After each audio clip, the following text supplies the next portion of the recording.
Oke, jadi untuk pembahasan berikutnya kita akan melihat bagaimana cara untuk melakukan atau menghitung manfaat intangible.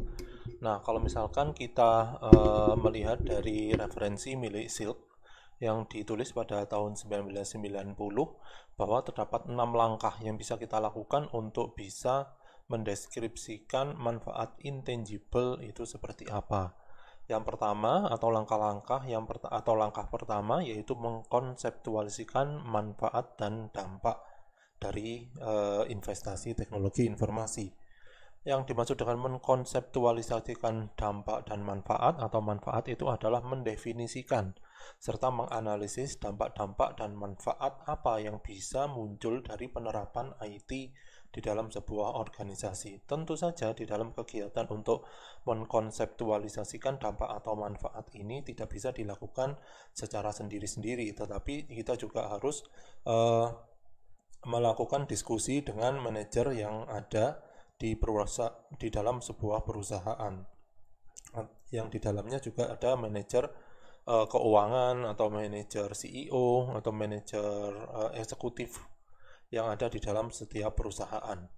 Itu tujuannya mengkonseptualisasikan dampak dan manfaat. Jadi tujuan mengkonseptualisasikan dampak dan manfaat tadi adalah untuk mendeskripsikan yang namanya dampak dan manfaat apa yang bisa muncul dari penerapan IT di dalam organisasi. Nah, yang kedua di sini adalah dari dampak dan manfaat yang sudah dideskripsikan tadi, misalkan ada 10, maka kita akan lihat perubahan langsung apa yang kira-kira akan terjadi jika investasi TI itu diterapkan di dalam organisasi. Jadi, ketika kita sudah menemukan 10 dampak atau manfaat, maka kita akan deskripsikan misalkan ada 3 atau ada 5 dampak dan manfaat yang bisa diturunkan menjadi bentuk yang lebih teknis atau bentuk yang bisa dihitung secara lebih teknis. Itu yang dimaksud dengan perubahan langsung apa yang kira-kira dapat terjadi dari penerapan dampak dan manfaat. Pada poin yang ketiga atau langkah yang ketiga yaitu menentukan jenis indikator.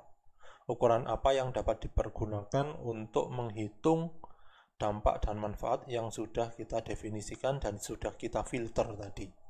Jadi tadi sudah kita filter ada 5 dampak dan manfaat, maka 5 dampak dan manfaat ini akan diturunkan menjadi beberapa indikator ukuran yang di situ dapat dikuantifikasikan atau dapat di-measurable atau dapat di-measure, ya, dapat dihitung. Setelah dilakukan penentuan indikator dari tiap-tiap dampak dan manfaat yang ada, maka selanjutnya dikuantitaskan perubahan yang terjadi seperti apa. Jadi maksudnya dikuantitaskan itu maksudnya adalah mengkuantifikasi kira-kira dari indikator ini itu bisa tercapai seperti apa. Hitung-hitungannya seperti apa atau nilai secara kuantitatifnya bagaimana. Itu merupakan poin yang keempat. Yang kelima di sini adalah mentransformasikan perubahan kuantitas indikator tersebut ke dalam satuan finansial terkait dengan hal tersebut. Jadi di sini setelah kuantitas itu dihitung, setelah indikator ukuran ditentukan, terus setelah itu kuantitas dari perubahan yang terjadi itu bisa dideskripsikan, misalkan dari 5 dampak atau manfaat ternyata didapatkan untuk dampak 1, misalkan kepuasan masyarakat atau kepuasan customer dapat dihitung dari semakin berkurangnya jumlah komplain yang dilakukan oleh customer. Nah, di dalam kuantitas perubahan yang terjadi di situ diterapkan bahwa jumlah komplain standar atau jumlah komplain yang ditentukan itu seminimal mungkin adalah satu komplain, tapi semaksimal mungkin adalah 5 komplain. Nah, itu contoh dari kegiatan yang nomor 4 atau langkah nomor 4 di dalam menghitung manfaat intangible menurut Silk. Di langkah yang kelima, mentransformasikan perubahan kuantitas indikator tersebut ke dalam satuan finansial. Jadi, ketika si customer itu tidak melakukan komplain, maka kira-kira apakah bisa dihitung pengurangan terjadinya komplain tersebut ke dalam finansial. Misalkan, bisa dihitung rata-rata customer kalau komplain itu misalkan adalah 1 jam.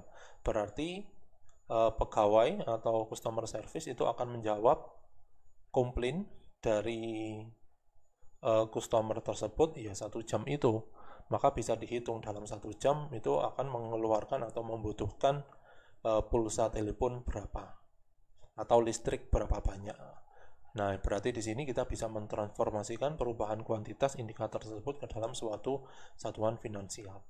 Yang terakhir, yaitu yang keenam, yaitu menggunakan total hasil perhitungan tersebut untuk bisa mendeskripsikan apakah memang manfaat yang dihasilkan dari penerapan IT itu melebihi dari cost atau biaya penerapan IT itu sendiri. Nah, oke, jadi itu langkah-langkah yang bisa kita gunakan untuk bisa menghitung intangible. Salah satunya ini merupakan salah satu contoh saja ya. Jadi sebenarnya banyak langkah-langkah untuk menghitung manfaat intangible dari Dan Remeni itu ada satu.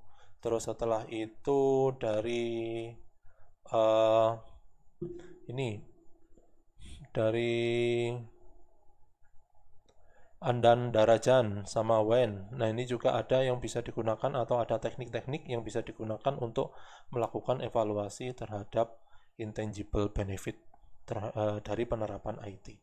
Kalau misalkan ingin baca-baca terkait dengan bagaimana Andan Darajan ini bisa menentukan evaluasi atau bisa mengevaluasi investasi IT terutama untuk manfaat intangible-nya, monggo baca saja pada referensi ini, yaitu Evaluation of Information Technology Investment Management Decision. Oke, jadi itu terkait dengan langkah-langkah. Selanjutnya kita akan mencoba untuk memberikan suatu analogi atau contoh bagaimana melaksanakan langkah menurut Silk ini di dalam menghitung intangible benefit, mulai dari langkah pertama sampai langkah ke-6. Oke, kita masuk ke langkah yang pertama ya, yang sudah disebutkan oleh Silk tadi, yaitu mengkonseptualisasikan manfaat dan dampak. Jadi pada langkah pertama ini sesuai dengan apa yang sudah kita diskusikan sebelumnya, bahwa di dalam mengkonseptualisasikan dampak atau manfaat itu bisa dideskripsikan kira-kira dampak atau manfaat apa saja yang muncul dari penerapan IT di dalam organisasi. Nah, di sini contohnya ada 3 nih. Yang pertama adalah dengan mengimplementasikan teknologi informasi, maka akan semakin maka staff itu ketika melakukan staff itu akan semakin berkurang kesalahannya atau dapat mengurangi kesalahan yang dilakukan oleh staff. Yang kedua yaitu mempercepat pengiriman tagihan. Jadi dengan menggunakan teknologi informasi maka staff akan lebih cepat untuk mengirimkan sebuah tagihan. Karena apa? Karena tagihannya itu dalam bentuk soft copy sehingga bisa langsung dikirimkan lewat email atau lewat komunikasi atau jalur komunikasi yang lain. Itu ya, mempercepat pengiriman tagihan. Dan yang ketiga itu adalah mereduksi durasi pembayaran. Karena kegiatannya itu dilakukan, misalkan pembayaran itu dilakukan secara atau lewat ATM atau lewat transfer bank melalui mobile banking dan sebagainya, sehingga di sini yang intinya menggunakan suatu teknologi informasi, maka tentu saja akan bisa mereduksi durasi pembayaran. Yang sebelumnya ketika dilakukan COD atau cash on delivery itu durasinya itu ditentukan berdasarkan seberapa cepat barang itu bisa nyampe di klien atau di customer. Tetapi ketika kita menggunakan suatu teknologi informasi, maka di sini diwajibkan customer diharuskan untuk membayar terlebih dahulu, misalkan lewat mobile banking. Baru setelah dibayar, tagihannya kita akan memberikan suatu resi yang menunjukkan bahwa tagihan telah dibayar dan kita baru mengirimkan barang tersebut. Sehingga di sini dampaknya itu adalah kegiatan itu akan dapat lebih efisien dan lebih secure. Ya, lebih secure itu atau lebih lebih aman dilakukan. Tidak satu orang itu karena sistemnya sudah bagus, berarti di sini bisa diharapkan bahwa tidak akan ada yang atau bisa dikurangi yang namanya fraud. Nah, itu merupakan langkah yang pertama yang ada di dalam langkah-langkah menurut siapa tadi? Menurut Silk ya, menurut Silk di dalam mengkuantifikasikan atau menghitung intangible benefits. Oke, kita lanjutkan. Jadi untuk langkah yang kedua yang bisa dilakukan di dalam metode perhitungan intangible benefit menurut Silk adalah akan didefinisikan perubahan langsung apa yang kira-kira terjadi dari dampak dan manfaat yang sudah kita identifikasikan di langkah yang pertama. Jadi di sini ternyata setelah diidentifikasikan bahwa terjadi atau terdapat dua dampak atau manfaat dari penerapan IT dari tiga ya. Yang pertama adalah bisa mengurangi kesalahan dan yang kedua adalah mempercepat pengiriman tagihan.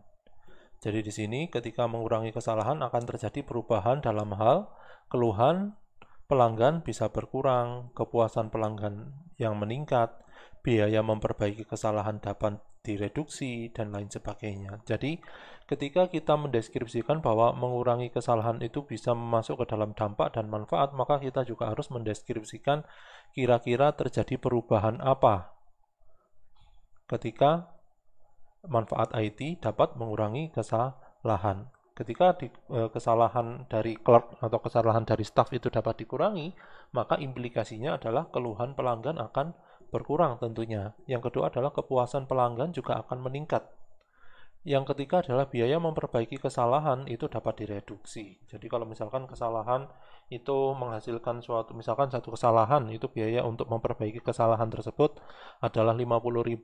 Jika sebelum diterapkan IT itu ternyata ada 10 kesalahan di dalam 1 bulan, berarti bisa dihitung ada 500.000 rupiah yang keluar untuk memperbaiki kesalahan tersebut di dalam 1 bulan. Tetapi ternyata sekarang diimplementasikan IT, maka kesalahan dapat direduksi hingga 50%-nya. Sehingga ada 2 atau 3 kesalahan lah yang terjadi, atau 5 kesalahan maksimal yang terjadi di dalam 1 bulan. 50% dari 10 ya, 5 kesalahan. Nah, itu mendefinisikannya untuk langkah yang kedua, yaitu mengurangi kesalahan. Jadi, didefinisikan terlebih dahulu manfaatnya apa, itu poin yang pertama. Setelah itu detailkan untuk penjelasannya bahwa akan ada dampak apa, atau dampaknya apa ketika suatu investasi TI itu bisa mengurangi kesalahan. Begitu juga dengan mempercepat pengiriman tagihan ya. Jadi mempercepat pengiriman tagihan itu akan berpengaruh terhadap ketepatan pembayaran, tertib administrasi, penjadwalan pemasukan yang lebih terkontrol. Terus setelah itu apa itu namanya cycle atau alur dari barang tersebut juga semakin cepat sehingga waktu yang dibutuhkan untuk menyimpan di dalam warehouse juga semakin menurun dan seterusnya. Nah, itu berarti merupakan efek-efek yang bisa didapatkan ketika kita bisa mempercepat pengiriman tagihan melalui penerapan teknologi informasi. Nah, jadi pada langkah kedua ini yang dimaksud dengan perubahan secara langsung itu adalah efek apa yang bisa terjadi ketika dampak yang ada di dalam poin pertama itu sudah terjadi di dalam organisasi. Kalau bisa di sini didefinisikan lebih dari satu efek ya, atau satu implikasi dari penerapan IT di dalam organisasi untuk tiap-tiap dampaknya. Dampak 1 mengurangi kesalahan, ada 3 perubahan langsung. Dampak 2 di dalam mempercepat tagihan ternyata juga ada 3 dampak. Oke, untuk selanjutnya kita akan mencoba untuk membahas langkah yang ketiga. Oke, jadi untuk langkah yang ketiga kita akan menentukan jenis indikator ukuran apa yang akan dapat dipergunakan di dalam mendeskripsikan tiap dampak yang terjadi di dalam penerapan IT pada organisasi ya. Jadi di sini terdapat 4 indikator ukuran yang bisa diturunkan dari 4 dampak yang sudah kita deskripsikan di langkah pertama dan langkah kedua tadi. Jadi di langkah kedua tadi kita sudah mendeskripsikan bahwa ada dampak utama dan apa implikasi dari dampak tersebut. Nah, selanjutnya kita definisikan dari dampak kira-kira implikasi yang ada yang muncul dari investasi TI itu apa, itu akan kita masukkan ke dalam langkah yang ketiga. Yang pertama di sini contohnya adalah mengurangi keluhan. Maka untuk indikator yang bisa digunakan untuk menghitung secara kuantitatif mengurangi keluhan itu adalah berupa jumlah keluhan. Yang kedua yaitu mengurangi kesalahan. Jadi di sini indikator kuantitatif yang bisa digunakan untuk mengukur pengurangan kesalahan itu adalah jumlah kesalahan yang terjadi, misalkan per bulan, per tahun, per kuartal, dan lain sebagainya. Yang ketiga adalah mempercepat tagihan. Jadi waktu pengiriman itu akan menjadi ukuran utama dari waktu pengiriman akan menjadi indikator ukuran utama dari dampak investasi TI, yaitu bisa mempercepat tagihan. Sedangkan dampak yang keempat yaitu mempercepat pembayaran. Di sini contoh dari indikator ukuran yang bisa digunakan itu adalah waktu pembayaran yang semakin bisa dikurangi. Nah, oke, jadi itu terkait dengan indikator ukuran. Oke, selanjutnya untuk langkah yang keempat akan dihitung kuantitas perubahan yang terjadi ketika sudah diterapkan sistem informasi atau teknologi informasi dengan perubahan atau dengan keadaan sebelum diterapkan teknologi informasi. Jadi pada langkah keempat ini akan dibandingkan antara dua keadaan tersebut, yaitu keadaan sebelum diterapkan dan keadaan setelah diterapkan. Yang disebut dengan langkah keempat yaitu kuantitas atau menghitung kuantitas perubahan yang terjadi. Nah, kalau misalkan kita lihat dari jumlah keluhan yang berkurang, ternyata di sini ketika sebuah organisasi sudah menerapkan investasi TI, maka keluhannya itu akan berkurang dari 10 buah keluhan per hari menjadi tidak lebih dari 2 keluhan per hari. Jadi 10 keluhan per hari itu merupakan kondisi yang mana kondisi ini terjadi ketika organisasi belum menerapkan teknologi informasi, tetapi setelah menerapkan teknologi informasi atau setelah melakukan investasi TI, maka organisasi harapannya adalah dapat mengurangi keluhan setidaknya 2 kali per hari. Karena terjadi pengurangan kesalahan yang dilakukan oleh staff, sehingga customer akan semakin terpuaskan. Ketika customer terpuaskan, maka indikator yang bisa digunakan itu adalah jumlah keluhan yang berkurang. Yang kedua adalah jumlah kesalahan yang berkurang. Jadi dari sekitar 150 kesalahan per hari itu merupakan kondisi sebelum diimplementasikan sebuah teknologi informasi menjadi tidak lebih dari 10 kesalahan per hari. Nah, untuk penentuan kuantitas ini itu tidak diharuskan atau tidak disarankan untuk dilakukan secara mandiri ya, tetapi melalui diskusi, interview, melalui melihat data-data historis yang pernah terjadi di dalam organisasi, serta melakukan diskusi atau rapat dengan pihak-pihak yang memang bertanggung jawab atau berperan di dalam menentukan kira-kira indikator dan kuantitasnya untuk tiap pekerjaan itu apa. Nah, itu merupakan langkah yang keempat, yaitu menghitung perubahan. Oke, masuk ke langkah yang kelima, yaitu melakukan transformasi dari perubahan yang terjadi atau dari gap yang sudah kita definisikan dari langkah yang keempat, yaitu membandingkan gap atau membandingkan keadaan sebelum diterapkan teknologi dan setelah diterapkan teknologi. Selanjutnya kita akan mencoba untuk mentransformasikan perubahan kuantitas indikator yang sudah kita deskripsikan di langkah yang keempat ke dalam suatu satuan finansial yang tentunya terkait dengan hal tersebut ya, yang sesuai dengan satuan indikator tersebut. Nah, dari langkah yang keempat kita sudah definisikan ada dua indikator yang akan digunakan atau dikuantifikasikan selanjutnya, yaitu pelayanan jumlah keluhan itu menjadi semakin sedikit dan kegiatan untuk melakukan transfer atau pembayaran itu akan semakin singkat.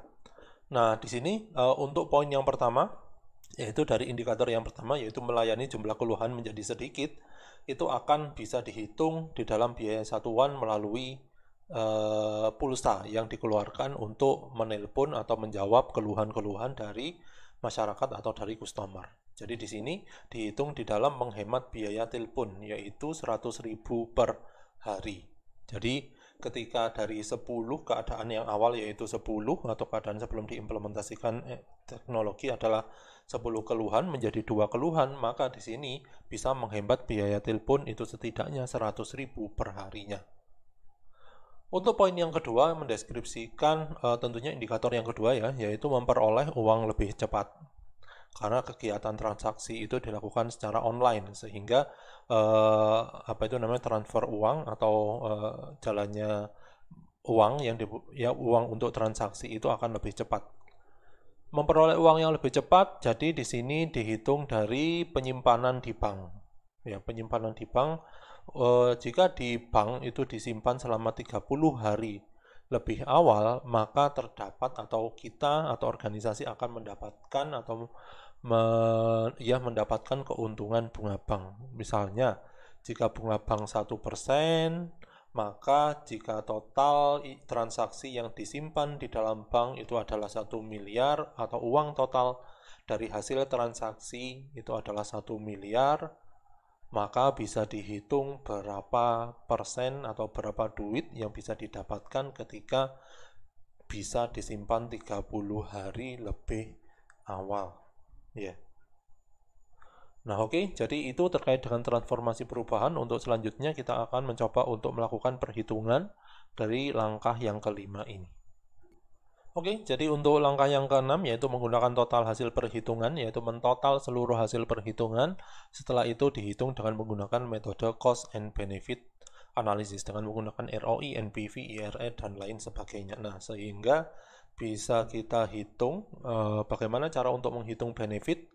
Apa yang dimaksud dengan cost benefit itu sendiri? Cost benefit itu adalah kita akan menghitung harapan dari manfaat yang bisa didapatkan lewat investasi TI dalam kurun waktu tertentu. Apakah yang namanya suatu harapan itu 100% tercapai atau balik modal atau tidak?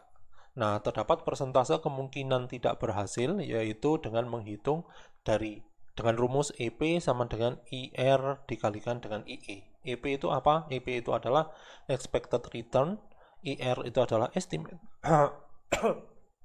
maaf, IR itu adalah estimated return, sedangkan IE itu adalah investment equation.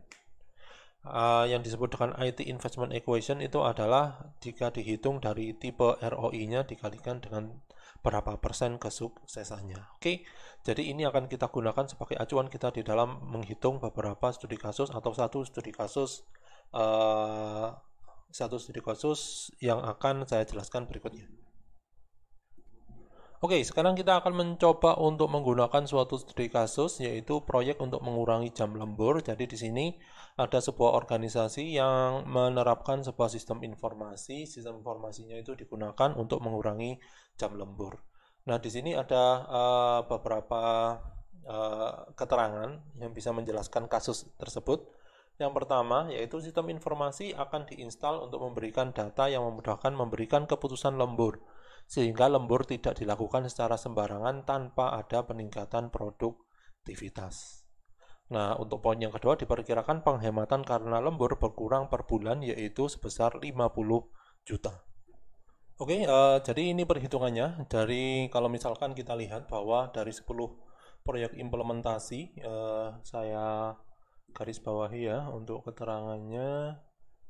Jadi dari 10 proyek implementasi sistem informasi lembur itu ternyata ada 8 proyek yang sudah berhasil diimplementasikan, sedangkan 10 atau 2 lainnya itu ternyata belum diimplementasikan. Nah, harapannya adalah ROI implementasi dari sebuah sistem lembur di perusahaan itu adalah sekitar 0,75% ya. Jadi return on investment atau bisa balik modal sebesar 75% dari modal yang ada. Nah, sekarang kita akan mencoba untuk melihat expected return-nya, yaitu dirumuskan dari estimated return dikalikan dengan IT investment equation. Jadi estimated return-nya tadi sudah kita deskripsikan pada slide yang sebelumnya, yaitu terdapat ditentukan 50 juta untuk estimated return-nya atau estimasinya. Sedangkan untuk investment equation-nya itu didapatkan dari persen sukses dibandingkan dengan persen return. Sehingga bisa didapatkan persentase dari ROI atau tipe dari ROI dikalikan dengan persentase dari sukses atau conversion sukses. ROI tipenya itu adalah 0,75 dikalikan dengan 0,8 ya. Jadi kesuksesannya itu mencapai 80% dari 8 dibandingkan dengan 10. Jadi ini saya garis bawahi seperti ini aja. 0,75 merupakan definisi dari ROI yang diharapkan muncul setelah diterapkan investasi TI ini. Nah, sehingga bisa didapatkan bahwa expected return-nya itu sebesar 30 juta rupiah. Nah, itu merupakan suatu cara untuk bisa mengurangi proyek jam lembur. Oke, jadi seperti itu apa yang bisa kita bahas di dalam pertemuan di dalam materi tentang intangible benefit. Semoga apa yang sudah didiskusikan ini bermanfaat. Terima kasih. Saya tutup. Wassalamualaikum warahmatullahi wabarakatuh.